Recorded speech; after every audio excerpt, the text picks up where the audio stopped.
One, we are live. Welcome, everybody, to Segal Talks here at the Montney Segal Theater Center at the Graduate Center CUNY at the City University of New York and in the city of New York. And as we all know, the city that has been hit so hard, the state that has been hit so hard, more cases and dead than in countries in the world.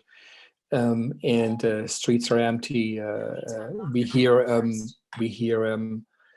the fire engines and ambulances going up and down. Everything is closed. Everything that made New York City, the bars, starting on with the great oyster bars in the 19th, 20th century, where people got together, talked, regardless of class and status, where this what's so great about New York, the city life, the theater places, concert halls, everything is closed. Stores are closed, and life as we knew it has almost vanished and has changed, and we are confined to our small spaces. So the world for ourselves has gotten smaller, but also in a sense the global world has gotten smaller. We are connected for the first time, and where we really feel it. Everyone is connected on this planet, but it also got closer, the global world, even though borders in our closed. Cities even encourage not to travel. States in America say if you come from New York to Massachusetts, quarantine for 14 days. So things are changing, but it's a time where we need to hear from the world, from the global world. We have to think and act locally, but we have to think and have a global conscious and a good sense. And the Segal Center has done it over years. And with our talks, we had people from Egypt, from Lebanon, Taiwan, Germany, France, now with us, Italy, Burkina Faso, and many other countries where we need to hear voices from artists. We hear so much from politicians, as we ever say, virologists and economic advisors, spin masters, but what do artists have to say? We strongly believe that artists have a voice. They have been on the right side of history, the right side of progressive justice, and they will also be on the right side this time. So we need to listen to them. We need to take it serious. And everybody in the arts has these questions. We want to hear what is on people's mind, but also for outside, that for people, please do listen what artists have to say and what they tell us. It is significant, it is important. Normally they do it thinking on stage. They do thinking by doing, by showing. We don't have that. But still we have their minds, and so we will get a little insight. Today we have guests for the first time from France, one of the great countries of theater in the history of the world, a great tradition. And so we're speaking with two practitioners today who will tell us a little bit of what's going on in France. There's Keren, a singer, a songwriter, a producer, culturally engaged in community in France, and Nauzyciel, who runs a great theater in Rennes, Centre Dramatique, if I'm right, a national theater, and where he has done exceptional work. Both of them agreed right away to talk to us, and so thank you for taking the time. It's 6 o'clock, I think, in France, and where are you both? Maybe Keren, you start. Where are you? I'm in Paris, in Montmartre, which is why you hear the bells, because I'm close to the Sacré-Cœur, and we can hear, even though the windows are closed, I'm very close to the actual white Sacré-Cœur, the sacred, yes, white, up on the hill. So I'm here with my daughter, confined since mid-March. The first month was very bizarre because it was silence all over. This is a very crowded, not necessarily my street, but the neighborhood. But it became, it was suddenly a wall of silence, with streets that are used to have a lot of tourists and a lot of families and a lot of kids running around, that became completely empty. The thing is that where I live is, I would compare it to certain neighborhoods of Brooklyn. There is a very strong community of parents, of kids that help each other. So very, very quickly, we managed to create different charitable ways to help people who have less comfort of getting their groceries and getting what they need around the neighborhood. So there is a beautiful collectivity of help within the neighborhood and the community. But it was very challenging. We'll talk about how it could affect different fields in the arts or in the everyday living for artists around here. But the neighborhood has changed a lot. I feel now, after almost 2 months, that after 6 weeks or 5 weeks. I feel that 5 weeks. We don't know. Time is sort of a maze here. I feel that there is more noise coming from the outside. There are people who got the habit of going outside for an hour for grocery shopping, for a walk, to get some air, but the first month was quite a desert. It's true, it has changed a lot these days.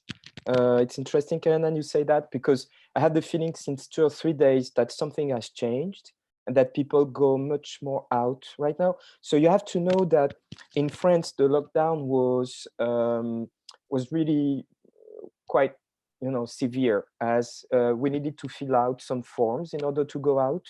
And it was only for an hour a day, and it was only like 3 miles you couldn't go further than 3 miles. So it was very strict in a way. We had to adapt ourselves to these kind of rules that are quite unusual for French people.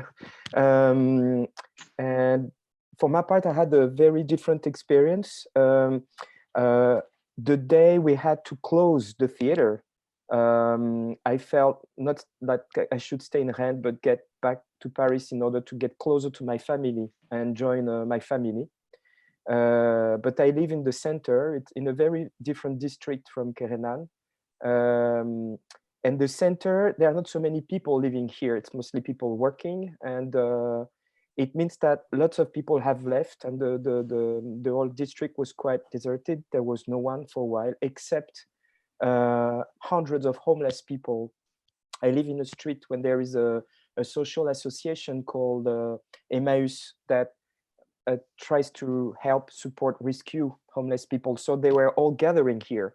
So my first weeks were like in an apocalyptic movie, because it could be 100 to 100 homeless people wandering around, and all the neighborhood, all the area was really like, there was no one. Most of people have left Paris, went to the countryside, went somewhere else. So in my neighborhood, like, there was almost no one in the street. We're only 2 people in this building, like everybody's left. And you could see this main street that was empty, and only some people, like ghosts, actually haunting this neighborhood and talking alone. And there was something very desperate and desolated when the whole thing started. And in order to get organized, it took some time. So all this social association who have these people needed some time to get organized and take care of them. So now the situation is a bit different, and they have people, they have meals, and every morning in the street, they provide meals and stuff for all these guys. But the first week was really something devastating, because although we are in a quite protected confinement, it was very sad to see that this confinement would be that different for people, that some of them will have 2 months in the countryside, whereas others are going to experience something like hell. And that's my fear after the confinement, because probably everybody feels that the others have the same experience, although all these experiences will be so different. And you would have people who would have lost someone. You would have people who have been like in holidays. Some other people are working crazy with working online and making school for their children and getting together in small places. So all the thing is very disturbing, because we are living in such different experiences, and we're in bubbles. Everybody's in their own bubble, and we don't really know what's going on for the others on the other side of the street, or the other side of the neighborhood, or the other side of the border. And the first weeks especially were really not only frightening, but really disturbing, because you could see a country after another that everybody had to deal in such a crazy way. When you saw these people in India, for instance, and then Africa, and then it starts somewhere else. And it was, I don't know, it's a very strange experience to be in your own world and knowing, like, I have lots of foreign friends, and at the beginning I had some friends in Spain explaining that in Madrid they would take over ice skating places in order to put all the coffins because they didn't have morgues anymore. You know, these kind of images were so powerful that they were like, you know, taking all your imaginary, and it was really hard to focus on something else. It was daunting. Yeah, this is an incredible experience.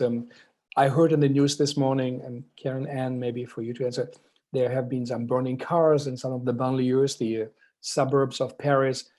The mood is changing. I know Italy, we had Marco and Ermana from Ravenna who said, we are normally anarchists, but strangely enough, in Italy, people really stayed at home. They listened to their government, didn't go out. In France, it was a bit different. People weren't listening. Now, I guess, at us said, you have to go to your computer, print out a form, sign it, and take it with you when you go out. And from the beginning, yeah, from the beginning, this was, yeah. They really tried to contain it because the first time actually we were addressed by the government in order to create this confinement, this quarantine, this global quarantine. I don't think people actually realized how severe the situation was. What we should understand is that France is a country where some countries are very prepared for viral and pneumonial diseases. I realize now that France in the hospitals wasn't one of them, which is why we lacked so many places in certain hospitals. And also there wasn't a balance between certain regions in France where there was a lot of space in the hospital, like in Aquitaine, and then other spaces in the east where people were just going into the hospital and the hospital couldn't take them in. So it was an emergency, the confinement. So we had to sort of either stagnate or bring down the pandemic situation. So since after the first address, the first time the government addressed the people, there was an understanding of the confinement, but not an understanding of the emergency. They had to make it more severe. And in order to make it more severe, they decided to create this document where if you do go outside, whether it's for groceries or to the doctor or to work, because you can still proceed with your work, very, very few situations of work were possible because you can't gather with anyone for more than 2 meters, so or 1 meter. So the document, the printed document, was actually what made people understand how severe the situation was and what an emergency it was to create an actual stagnation within the pandemic. But are there going to be unrest in Paris on the streets? Like for both of you, if we heard there were like images of burning cars and this is actually, it's also it's something that in any chaos situation, I'm sure, and even in normal life, there's always there are always suburbs or places, unfortunately, where people in suffering or in situations that we're not going to get into it, express. And of course that around the world we will hear about events that are extraordinary and not necessarily ordinary events. And burning cars is an extraordinary event. This is something that happens out of quarantine and will happen during quarantine. Yeah, okay. I don't even think it's a subject. I think, yes, it's hard and it's tough and people are going crazy, but I think the same people who will burn car regardless when they have to demonstrate. So I think it's not connected with the, and it's not connected with the COVID. No. It's not connected with the confinement. It's Absolutely. An accident that happened between the police and some people, but it's not connected. So you shouldn't think that because of the pandemic, some things start in the suburbs. There's nothing to do with it. It's just as Keren said, it's just an accident. It's good. That is good. And actually, in these places where you could hear lots of things. I mean, people behave well, really, and they really pay attention and Absolutely. give them time to understand, but they did, and they're very responsible in these suburbs. It could have been, it could raise lots of issues, and it didn't. And I think people and communities and associations and just people did a great effort, and they really managed well. So it shouldn't be shadowed by these accidents that could have happened anytime, anywhere. Yeah, no, I think we Absolutely. yesterday had Basil Jones from South Africa, who said South Africa actually doing remarkably well, was prepared, a very good president to take steps. They closed all the tobacco and alcohol shops because they felt respiratory problems shouldn't be reinforced, and the people for domestic violence reasons shouldn't have access to it. And he says it was unimaginable, but somehow things seem to be working, even though there are here and there signs of an unrest. But Arthur, when it came to France, Nicole Berman and Laurent Clavel at the French Cultural Services in New York also said, talk to Arthur. And so tell us a little bit about your theater in Rennes, what you do, and how is the situation there? You also lead a school, and how did you react to all of this? What happened? Okay. We have 70 people working in the theater. It's quite a big institution. It's one of the biggest, actually, that is devoted for theater. But for some reason, through history, I would say, we could manage to also produce dance pieces and music. And that's why Keren is also associated to this theater. And there's a national school. There's also a movie theater and an international festival. So it's a huge setup that, of course, will suffer a lot from what is going on, because when it comes to international production right now, everything's stuck because we don't know if people can, who's going to leave its country, how can we travel, and we need to manage the school. We need to, I would say that the first thing was actually to understand and figure out how to get and to stay in touch with the people working for the theater. It's 70 people who were waiting and didn't know what to do and how things are going to evolve. So you decided to close down the theater, or how did it work? We had to. It was not a choice. First, so you got a phone call, an email, or how did that work? It was progressive. They started to send out protocols to theaters and cultural places and concert places to little by little try to have the people working from their homes, and then until we can actually do a close down, which was over the weekend of the 13th, Friday the 13th of it's just March. That, yes, as you say, first we were not allowed to have more than 1,000 people in the theater. Then it was 100. But as I was traveling, because I was in Italy on tour, and I was in Bologna performing the day they locked down Bologna, and then I had. What did you perform? What was your show? I was just acting in a piece written and staged by a French playwright and director called Pascal Rambert, who came quite often in New York. And I was acting in his play, and it was called Architecture, and it was about. It was actually, the last line was, why did you say we needed to get ready for times we could not even think about? Which was like a prophetia of something that we actually, it was the last show in Bologna because they had to stop the festival and lock down the city. And then the next day I was supposed to be in France for Camille, that I had staged, about a woman dying of pneumonia. And we went in Luxembourg, and the day we opened in Luxembourg, there was only half of the house was full, although it was sold out, because the day before they started to speak of the COVID in Luxembourg. It was from a day to another. First, they didn't speak about it, and all of a sudden they started to speak about it and say that people needed to stay at home and these kind of things. So we had our opening in Luxembourg, and at the end of the show, the director came and said, "I'm sorry, but we need to close the theater. So tomorrow you won't perform." And then we are supposed to go back to France and perform. And all the theater were sending emails saying, "Don't worry, Arthur, we'll get the show, no problem." But in the meantime, that's why when you ask, how did I find out? I don't even remember, because it was a mix of phone calls, emails, friends talking. And as we were touring in Europe, we could see from one country to another that all these places were shutting, so closing down. So we were getting ready and waiting with lots of anxiety the day when we would be told by the Ministry of Culture, now you have to close the theater.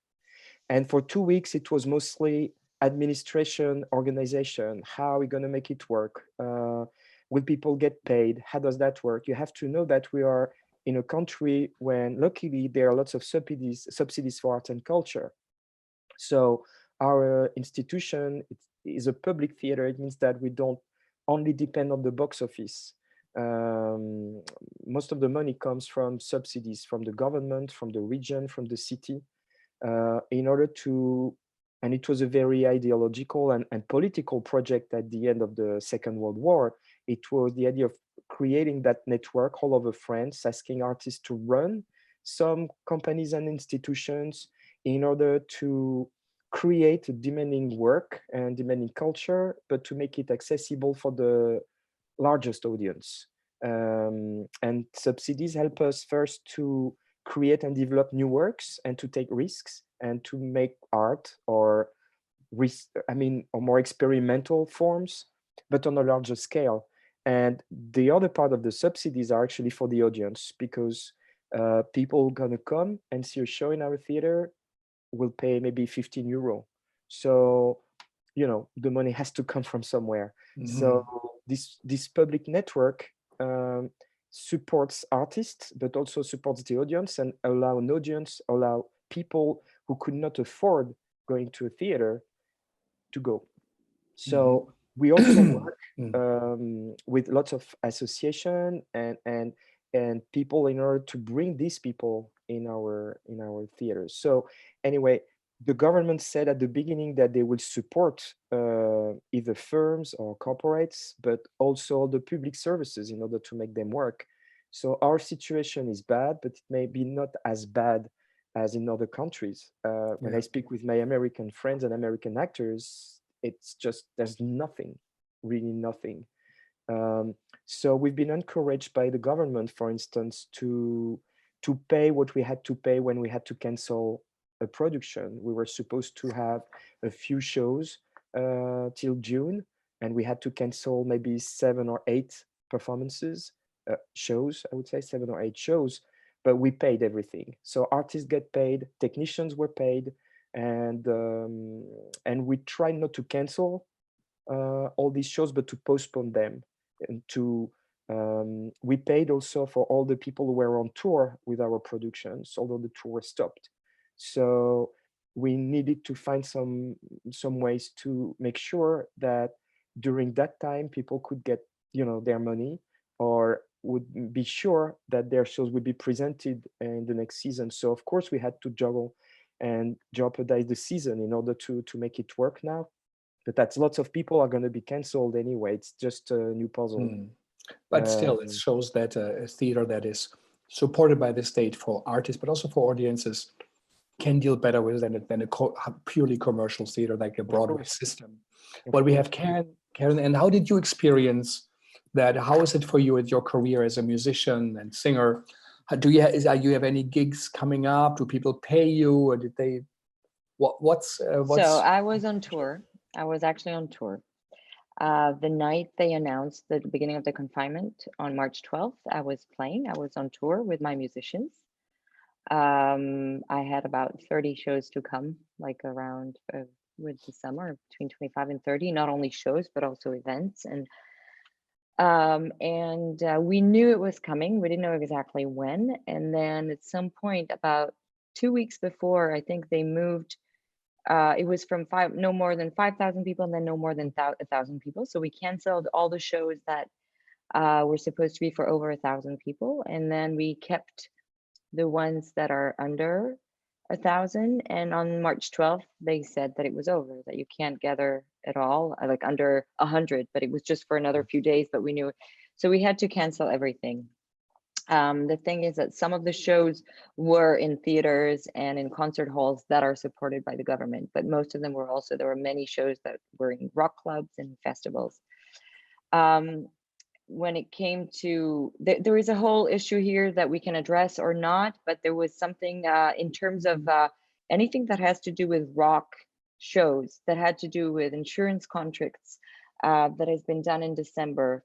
All the contracts that have been signed before December 20th recognized COVID within force majeure, and all the contracts that have been signed after December 20th were not recognized. You needed a special, you needed to address the COVID as a special case. It was not under force majeure. So this was a very complex thing. And then we realized very quickly that many independent promoters, which I work with, like Caramba and Rain Dog Production, which are wonderful, passionate producers who love projects and invest time and money in projects. And then I realized how what a hard thing it's going to be for them. So I also saw the difference of how it is between musicians and technicians. Musicians who accompany, for example, a project, an artist. I mean, I know that I work under my own name, but I hire a crew a lot with me on the road. It's a collaboration when it comes to stage, but it's still in a way that there are musicians, there are technicians. Some of them do have a lot of help from the government. Some of the concert halls that are supported by the government are going to be able to honor a lot of their salaries when it comes to both. And some of them can't because they're independent. And I work with different independent promoters that are going to have a very, very hard time. Of course, they won't be able to honor the payments there, even in loss. And as much as they're filling in, and I think we're learning, I think every day we have a little bit more information from the Minister of Culture on how to support these independent promoters. When it comes to musicians and artists, it really depends on each case. I don't think, I do think that they're going to get helps, but it's not the priority right now, which is something I do understand, and I'm not looking for priority. I'm happy that the people I work with and the people that depended on this tour and on this year to come, because it's a year of touring. We don't know, the tour was for a year, so I'm just giving my example, but there are other artists that had way more shows than me. And we're talking about, in my case, between around 30 people who had a year of plans of tours. Some of the options that we had for the fall had to be moved away because what we canceled here is going to the fall, and so on. And then maybe the fall is not even going to take place. So we're talking about spring 2021. So I think for all of us, the priority was to find ways to have cultural content, because for our sanity. We knew that at some point we'll find ways to monetize it, and there will be a collectivity of help. And what's necessary right now is how to translate what we do into something that is cultural. So I know that many friends of mine and many artist friends of mine, their first instinct was to give content of music and art and poetry and theater and readings online that were accessible with no fee. I know I do that every night at 10 p.m. on my Instagram page, but I mean, you can access through different, and I have other friends who do it.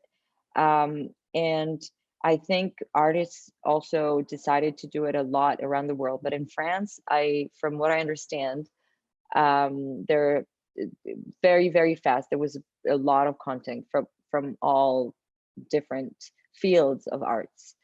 Also, personally, and I can only talk for myself, I work when I write and compose and write songs or other things.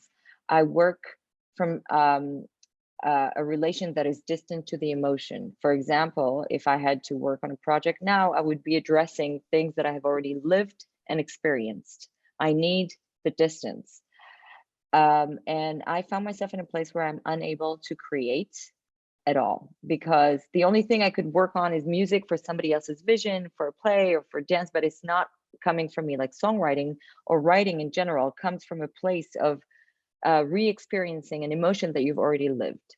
And since what we're going through right now is so big and so intense, and I absolutely put myself on standby when it comes to writing new material. I find that maybe in the future I'll be able to readdress it and come back to it. But right now I can't address any sort of emotional expression, that what we call a creative way of in my world. And I had to let go. So for me, working on content that is already existing, working on projects, thinking about future projects, some of them I have with Arthur, some of them with other collaborators, some of them are mine, trying to work on things that I have in progress that already have a shape, but I'm unable, bizarrely enough, and I'm unable to read. I read a lot in everyday life, and for a month I wasn't able to open a book. There is a whole standby, and the reason I'm saying this is not just to talk about myself, is because when I share and when I talk to other fellow artists, I feel that they're in the same situation of standby. And yeah, and this I think there is an intense, complex. I read an article, a very interesting article from the Harvard Business Review about David Keller's work in research for anticipated grief. And I feel that even if now we're starting to understand and contain more information, the more we know in terms of research about this pandemic, the more also it becomes something that we can contain, because not knowing is a very, very strange situation. And in France, I felt that there was a collectivity of anticipated grief. People were grieving something they don't know. People were losing their elders. People weren't able to go to hospices in order to say goodbye to their loved ones, because there was this protocol of staying distant. And there was like a collective grief, constant grief.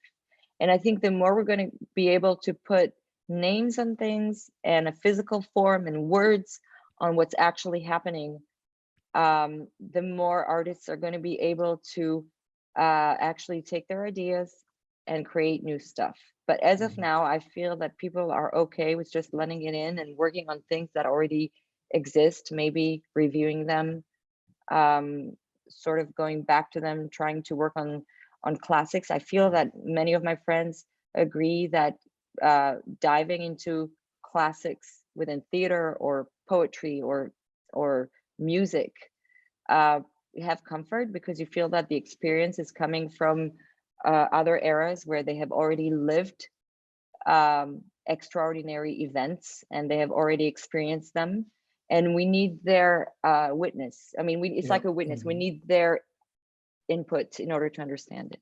Thank you. That's quite stunning to hear that someone like you said, I can't read, I can't write, I can't sing really, or create. Arthur, how is it for you as an artist? Exactly the same thing. I mean, I really relate to what Keren has just said. And the beginning with the theater, dealing with the theater at first was quite complicated, because on an intimate way, I was experiencing something like that, like this grief, this despair, and it was really hard to find the words in order to find the right words to explain to our team what is going on, how are we going to work now, and what are we going to do in the future. When you don't even have the time to process it for yourself, it's really hard to find the right line in order to lead this project with all these people working with us. What do you feel as an artist? So how is it for you?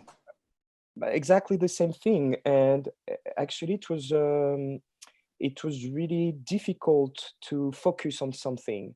I was feeling that my concentration was the concentration of a goldfish, because my mind was always caught by what was going on.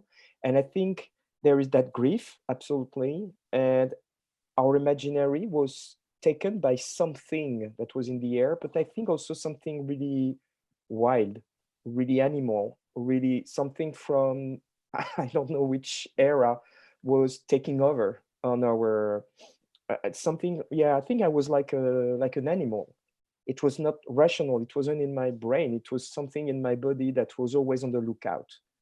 You don't know what exactly and what you were afraid of, but there was this attention all day long for everything, even for the silence. Everything was unusual.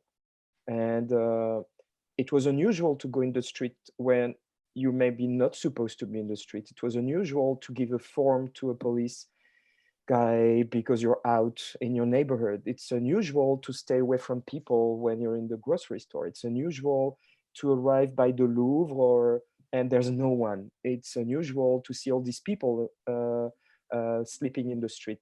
So it was really hard just to go back to yourself, say, hey, I'm gonna do something. I'm gonna create. I'm gonna be super creative. I'm gonna write poetry. I'm gonna write my memory. I'm gonna write my journal, the journal of my confinement, which a lot of people are actually exposing right now, which I think it's a bit weird. And I completely relate to what Keren just said. So the thing is that it was interesting as first as me as an artist, I was on the way to start rehearsing a new play, and I now would be in rehearsal right now. Rehearsing. What's the play? It's called Brothers, My Brothers. It's written by this playwright Pascal Rambert, who wrote for me as a stage director, and he wanted me to stage that script that he wrote for 5 people. It's quite astonishing because that play that I read a year and a half ago, I really loved it because it was out of the context, out of any context. You have to know that these last years, what has really grew in France is this kind of documentary theater, something about how to speak of the world right now, and with real people on stage, and I respect that. There are lots of shows like that. But I love that play by Pascal because it was actually like a fable. It was like a dark fairy tale about men and women, but men in their more violent way of dealing with nature and with their future. It's about people being isolated, confined in a very remote place in the north of Europe, in the forest, and they destroy everything around them. And it's like a fable about destruction, about this manhood destruction, and how people cannot cope, or how our species, human species, cannot cope with nature and their environment and express it by violence and everything. But it was like a dark fairy tale. It was an anticipation. It was something about the future.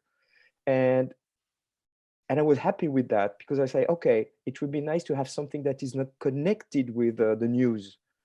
And it's really strange because when we're going to go out and if we have the possibility to stage it, then all of a sudden it's going to resonate a lot with our experience. And strangely enough, the costume that were designed and were made actually look like the costume that some people have right now in some supermarkets with the plexiglass hat and these kind of things. So now the show has become like a response to what we are actually experiencing. But the most interesting in terms of intimacy, I would say, is that it felt that we would have had to project and go through a very strong imaginary process in order to tell the story. But right now, what is interesting is that the actors and the audience would have experienced was at stake in the play, which is confinement, isolation, and the end of this world. So instead of being a futuristic fable, it becomes an experience that everybody just had. So I don't know how. I don't feel I could change anything. It's just that people will listen to it in a very different way. And us as actors on stage, we will be much more connected with the words and much more grounded in the reality of this experience. And at some point I was thinking, okay, maybe it would be very hard to create shows in the future. And if I had to choose one thing that I would like to do, what would make sense? And at the beginning of the confinement, I was not so sure, but right now I'm sure that it's that play. And it's beautiful in a way, because I have this necessity now of doing it, because I know that there will be this encounter between what's going on stage and the few people that might be in the house, because we don't know how many people will be allowed to have in the house in the next month or in the next year. So, and this opened also a new way of thinking the life of that theater in the future, because for a while I was supposed to deal with the theater right now. What are we supposed to do? What would make sense to for such an artistic and cultural place in a city like Rennes? What would make sense for the people? And what is a theater without shows and without an audience? What is the purpose of that? So I had to answer that question right now, and we found some, I think, interesting answers, but we also have to ask these questions now for the future. So there's two different aspects of it. It's now, what are we doing now in order to keep it alive and to maintain that connection between the artists, the audience, and the people working in the theater. But what are we going to do at the fall if we cannot have an audience? And what will be the purpose of our houses? So what I've decided now also is, because there was a huge pressure at the very beginning, everybody felt that we had to do something online and that we had to use this digital technical stuff right here, right now, and provide content. And I was like, yeah, sure, but what content? I don't even understand what's going on. I don't understand what's going on with me. I don't understand what's going on in that neighborhood. So how will I provide something that makes sense online right now? And it took me a while. It took me a while because I had to find what would make sense for me. And first, I would say that with my team, we thought that the first thing to do was to think not for an audience who's used to come for the theater, but also for the audience that doesn't often come to the theater or comes with some association and network for, for disabled people, for far people, from people who have, from a different background that are not used to come for the theater, and not lose the connection, the trust, and what we built with some association and some communities in this moment. So first thing was, can this theater through the website become like a platform for any solidarity ideas, any supports and help, and any ideas that people may have in order to get together and in order to help some people who would need some help and assistance. So we started that way.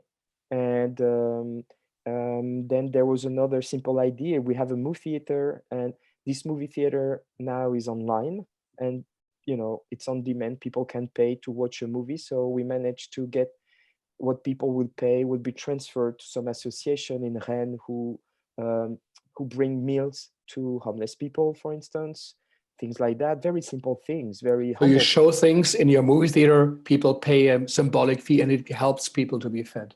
Yes. Do you do your discussions, the ones with Patrick Boucheron? Is that going on? This is something else. And just to finish with the solidarity. Excuse me. Mm-hmm. Also, what we've started, it took us a while, but I'm very happy and proud of it. Now we use the workshop, the costume workshop, and to make masks, because there's a lack of masks in France. So we sew, and we have a team sewing masks and preparing masks for the city. So we bring them to the city hall, and they'll be spread for all the people working for the city right now, and in hospitals and things like that. So our main physical activity at the theater right now is to make masks, actually, which is, I think, which is an old tradition in theater, but in a completely different sense. We say that it's not Italian masks, or but it's just, yeah. And the other thing about Boucheron came from something very intimate. I was at the very beginning, I was obsessed with news. I was always online and reading and checking news, and it was devastating, actually. And then what was very powerful also was to feel something that was really hard to express, because it's so huge that sometimes it's not really thinkable. It's that thing that is happening is in the whole world, and that we're almost now 5 billion people experiencing that thing, and it's the very first time in our generation, I think, that we experience something like that. And I felt that I needed to feel related with the rest of the world, because what we were experiencing was not only our national uh, way of dealing with the virus. It was not the national pandemic, it was a worldwide pandemic. So it was something important in the story of humanity. And I felt very connected. And I needed to feel connected. I needed to feel that everything that was happening, I was actually looking online for some news in the rest of the world, and I couldn't just be satisfied with your news here. It was, I don't know, too. Anyway, so, and also because I was hearing lots of people saying, "Oh, now it's finally the end of globalization. It's the end of globalization. We're done with that." And I was thinking that's a strange way of thinking about it, because globalization, it has always existed. The Roman Empire was globalization. We're all the product of this globalization, and in a way, you know, they were not only viruses that came from China to Milano.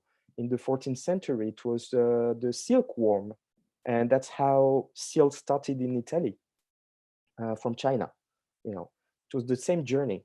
So I remember that book that Patrick Boucheron is one of the more interesting and main historian now in France, and he's actually associated with me at the theater as I arrived in the theater 2 years or 3 years ago. I asked Patrick to be part of our project, because um, we've had experienced very complicated things in France these last years, especially with the bomb attacks and the terrorism and what happened in the Bataclan and everything. And we were in a time when we needed to process things and think about the unthinkable and try to put words on it, and reinvent something in our society. So that, you know, that way of thinking, or these discussions had started, unfortunately, since all these events that have happened in France in this last year.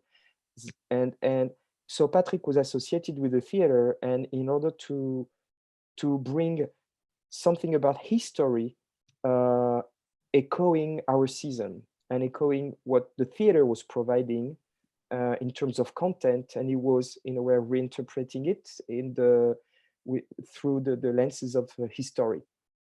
And he created that book, that is a marvelous book, called The Worldwide National History of France.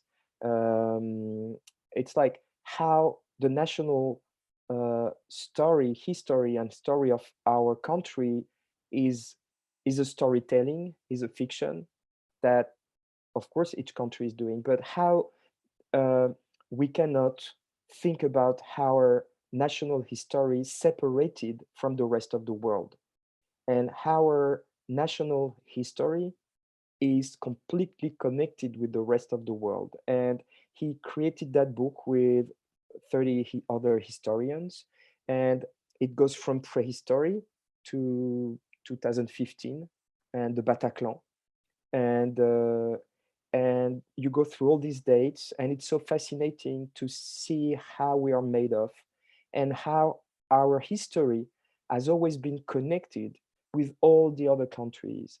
And because our story is full of wars, colonizations, will of power, it's also connected with not only these negative things, but it's also connected with the search for another, a search for encounters, with discovery, with experiences, with traveling, with fight. So there is this huge energy in the book.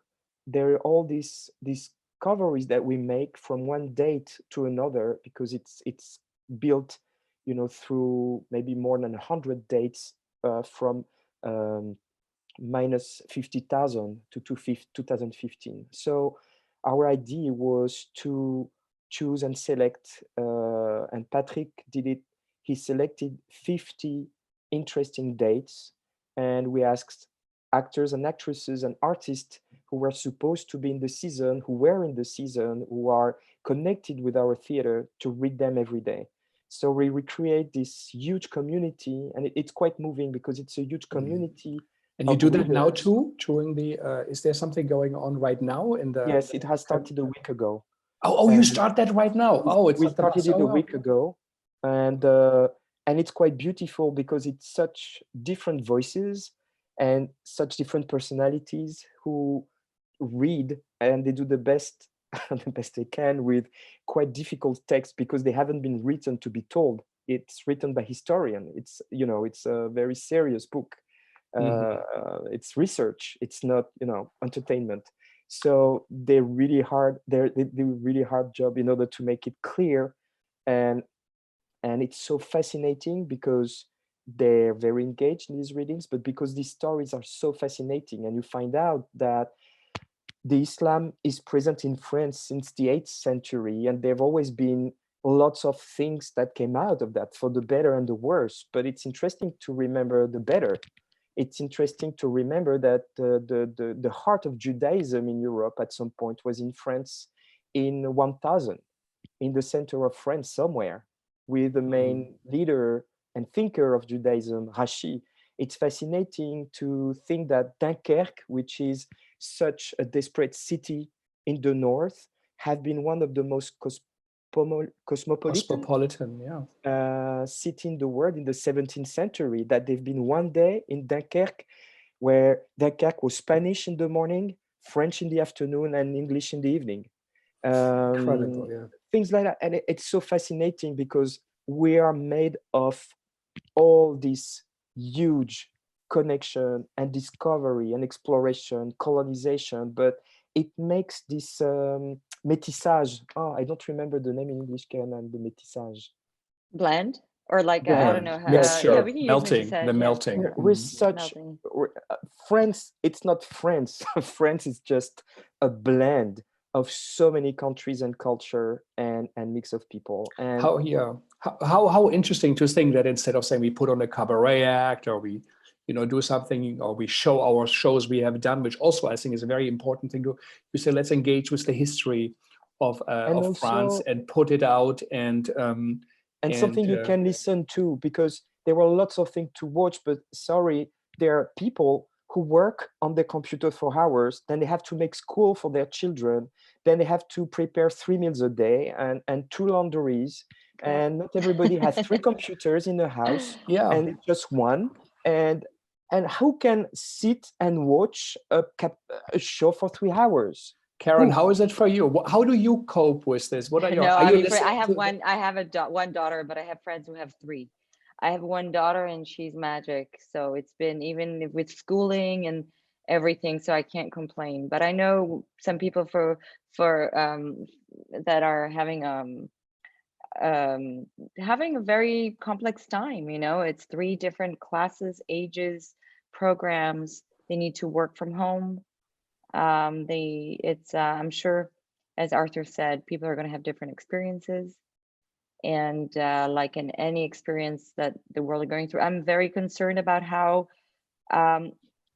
we're going to take care of it on a European level, because I think some countries are more built to help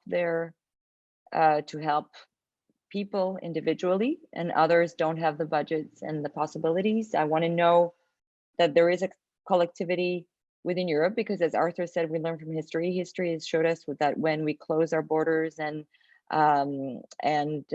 each country becomes independent in times like this, it's a very dangerous thing. That's what happened after the First World War, and it led to atrocities. So I'm hoping there will be a good engineering of collectivity within Europe and within the US. I'm just separating the two because right now it's 2 different entities and decision making. So I feel that on a European level, there should be a gradual building, rebuilding. It's going to be long.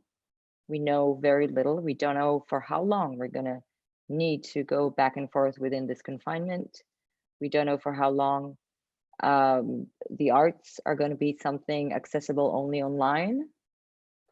And I think what's important in times like this is solidarity, which is especially within theaters and places that create and that deliver the arts, because it's also time to relate this to education.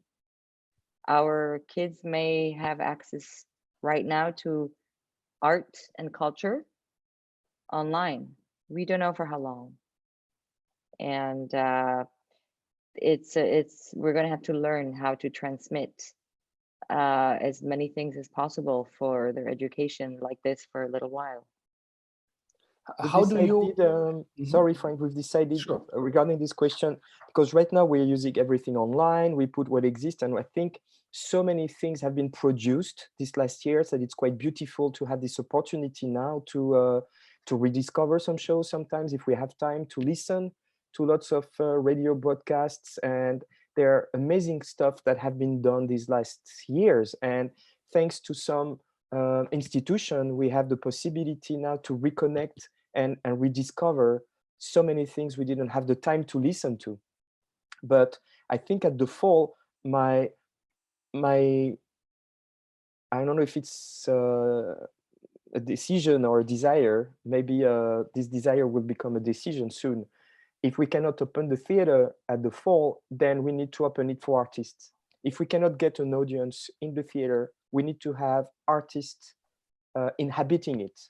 And maybe we won't have the possibility for lots of months to present shows, but I think we need to create things.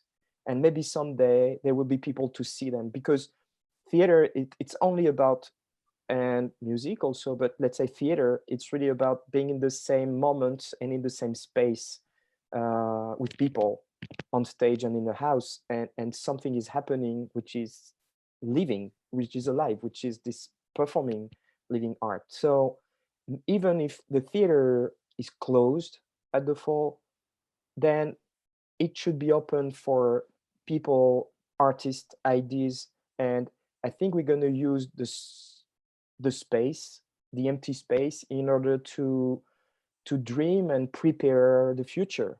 But I mean, it's very people come important. inside and sleep in the rooms or stage and work there, inhabiting these. Yes, why not?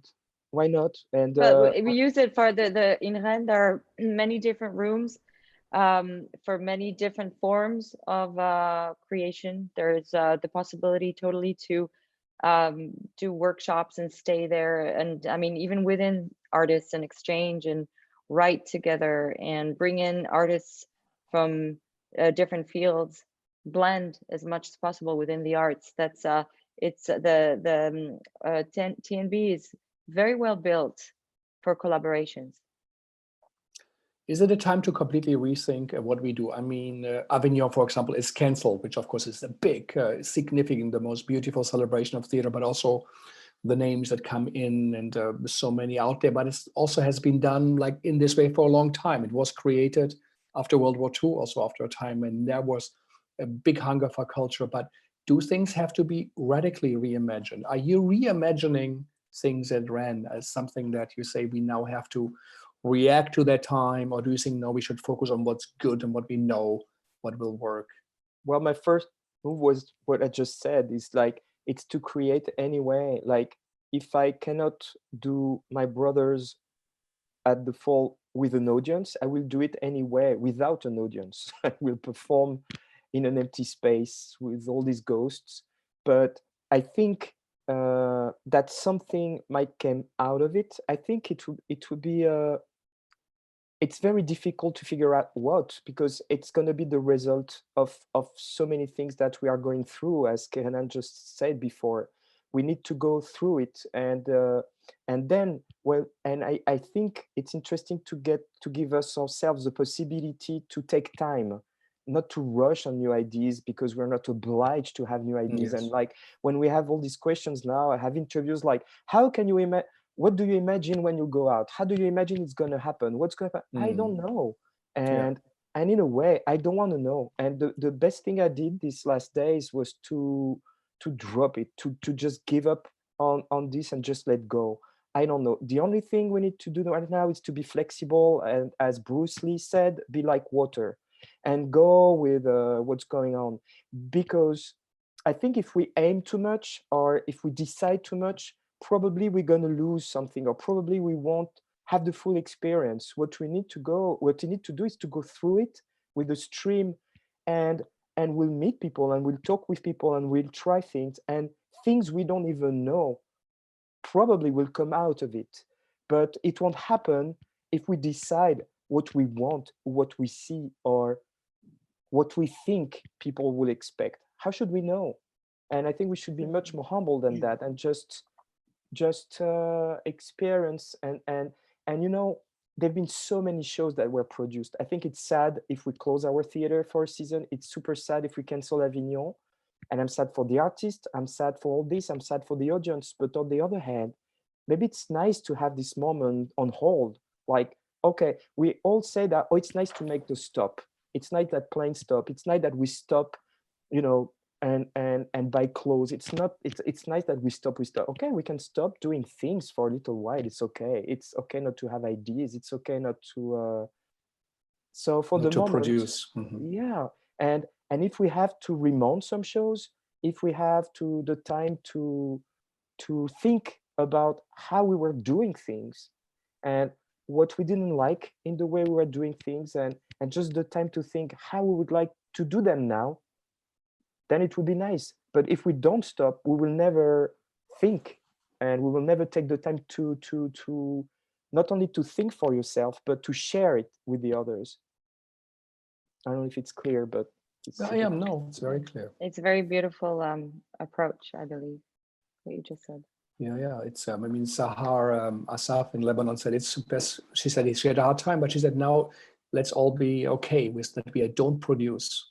We all are in a rush. We do so much. I say just be there, be in the moment, and experience this. Lucia Calamari, the Italian playwright, said she wrote a poem which got her into trouble in Italy, and where she said, let's throw everybody out of the window who already writes the play about Corona and writes the Netflix series. I don't want to hear about it. I mean, she says, I can't do anything. I move objects around all day. 1 or 2 hours, I might be able to do something. Milo Rao, which is interesting, in Ghent said, with like a little manifest, he said, well, I think I'm planning the season will not happen in Ghent.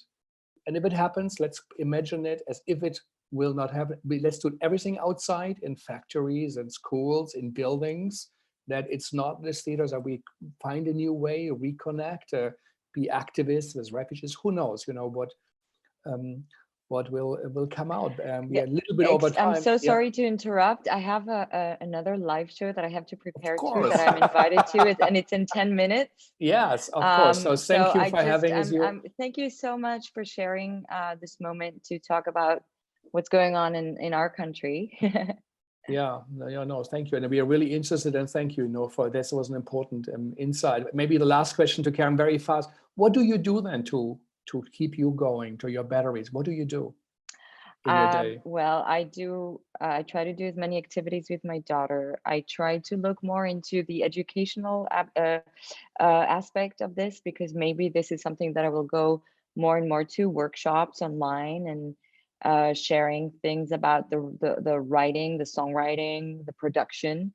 I do a live session every night on my Instagram page. My Instagram is Keren Music. Every night at 10, I read letters that people send to an email address called daysofconfinement2020@gmail.com. They write letters to loved ones that are quarantined far away from them and around the world, and I just read their letters. We have artists coming in. Irene Jacob comes every Sunday to read some poetry. She comes in virtually, But yeah, and we create communities that need certain contact at certain times of day, and it helps go through this. And we feel that we have a schedule for something, and it's important to keep busy. And I cherish the time I have with my daughter, and I try to take it in as softly and as serenely as possible.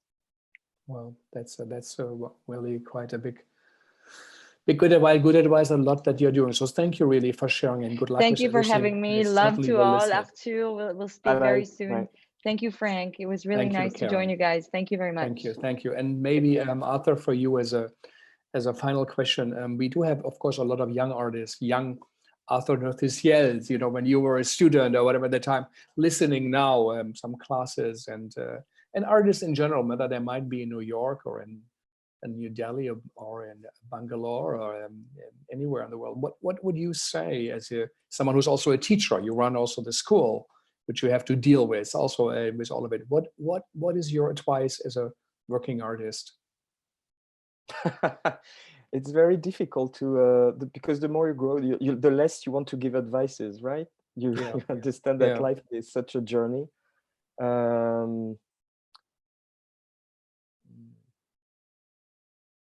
I think it's really I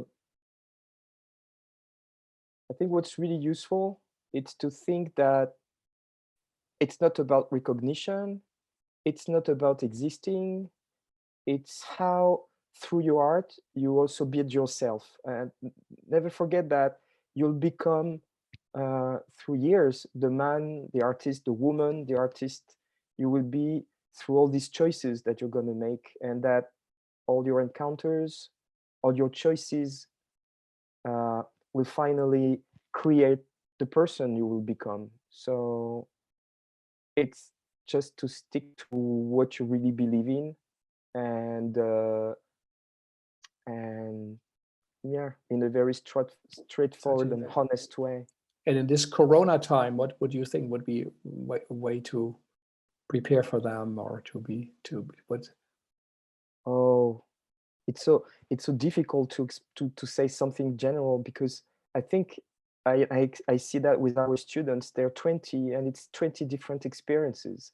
Some of them are very lonely in a very tiny studio, isolated from everybody. Some others are with their family, some other are in big houses in the countryside, and it's just so different. And I think, and maybe it's not an answer to your question, but I think what people should not forget when we go out and after the confinement is to remember that we all had very different experiences, and be very respectful and careful about the others, because even if we had a great time, some other people, you know, still haven't buried their grandparents.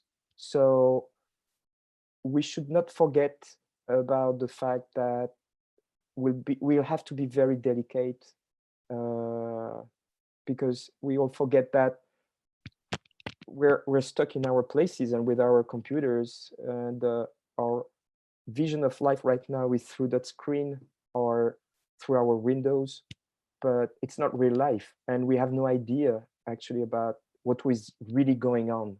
We just have a virtual idea, or we just have our imagination, or we have the news, but we don't really know. And so I think, and it's beyond work, or if you have a work to do, it's to get ready to discover what we'll have to discover, and also how to reconnect with people who will have such different experience. And I think before work, what will take us together is how are we going to be together?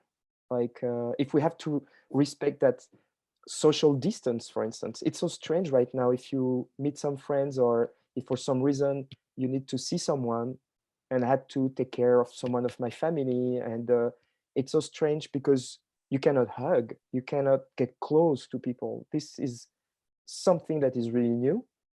How are we going to experience that? How are we going to look at each other in the street and not be scared by people? How are we going to deal with the distance? How are we going to deal with all these different experiences? And I think we will need, and I don't know if it's going to happen, some kind of social or national ritual in order to meet again and to join again. It won't be easy. It won't be obvious. People think it's going to be a huge party, but I don't know, because it won't be so easy to reconnect, and we will need time to share these experiences, to find the words, to share it with the others. And yeah, I don't know if it's the no, I that's really good. answer your Thank question. you. I'm Thank sorry. you so much. And it's good to think about the time after, and maybe a post-traumatic stress syndromes that will come out. What will people do? Probably. How the world will look like? Really, really thank you for giving us a real insight, both of you. I think we have a better feeling about France, even so, of course, as you say, everybody is so very, very different in the experiences, but we got a little glimpse into it. Tomorrow we have Guillermo Calderón from Chile, the great playwright, who also has seen his country going through dramatic changes, and he will talk to us next week. We have the German company, the Rimini Protocol, who through their work has questions the very foundations of theater, and I'm interested to know what they will think. They also say we are journalists in what, or architects in the way what we do, and also theater makers, what they will have. Guy Regis Jr. from Haiti will be with us, Jalila Bakar from Tunisia. We will have Peter Sellers, wonderfully, joined us, and can't wait to hear what he has to say. Also, next to the work, he's also working at universities. And then Oscar Eustace, who runs the public theater, the great big theater, public theater in New York City, and Tony Torn, an actor who runs a small theater out of his living room, out of his home with 20 seats. And so I think we will get also an insight in these different worlds. But Arthur, really, I know how much you still have to work, how much is on your mind, and how much you carry on your shoulder for your theater, your company, your own work, family. So thank you for sharing. Thanks for our listeners. And your project is really beautiful. I think it's amazing, and it's really, I mean, for all the students and all the people and all the students from CUNY and who have the opportunity to hear all these voices from all over the world. Thank you for organizing that, because it's very rare, very exceptional, very important. And you have just amazing people, and it's really beautiful. And I take advantage to say hi to all my American friends. And thank you. Yeah, you directed in Boston at the A.R.T, and you have been one of those who traveled. So I hope we will see you again here. And we are working on a very interesting things with. I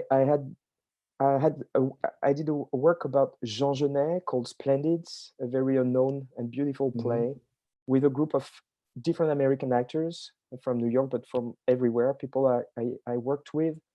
And Splendid was about people having a no stage and confined in a hotel. And some of them said, it's so close to the work we've done, why don't we try it on Zoom? And so it was a way also to keep active and to connect with these actors that are very dear to my heart, but so far. And so we meet every week and we rehearse online. And we try to figure out how that text and the memory we have of the show can now work in the setup of Zoom. Because one of the direction I was giving to the actors was like, say the line just like if you were trapped in your own cell or in your own self, and try to communicate with all these guys in the other cells. And they were in the show when they could even see each other. It was very lonely, very inner voices. And it starts to make sense in this reality when you have them all in all these little all the cells, and everybody has the same space, the same democratization in a way. Exactly. Toshiki Okada from Japan said, it's odd. The actor now he works with has the same space on the screen as he does as a director, and it's changing. So there are lots of things that are changing. The world already has changed radically. And so we will see how it all develops. Thank you. And maybe one day we chime in again, and good luck with your work. And it's a fantastic series you're doing there in Rennes, and I wish you all good luck. And maybe it's inspiring for some of the New York theaters. So the idea is let's look at history, but the alternative, not the official one, closer to the real one. And good luck. And thank you so much, HowlRound for hosting at Vijay, and Thea, and Vincent, and the Segal team. Talk to you soon, and thank you all.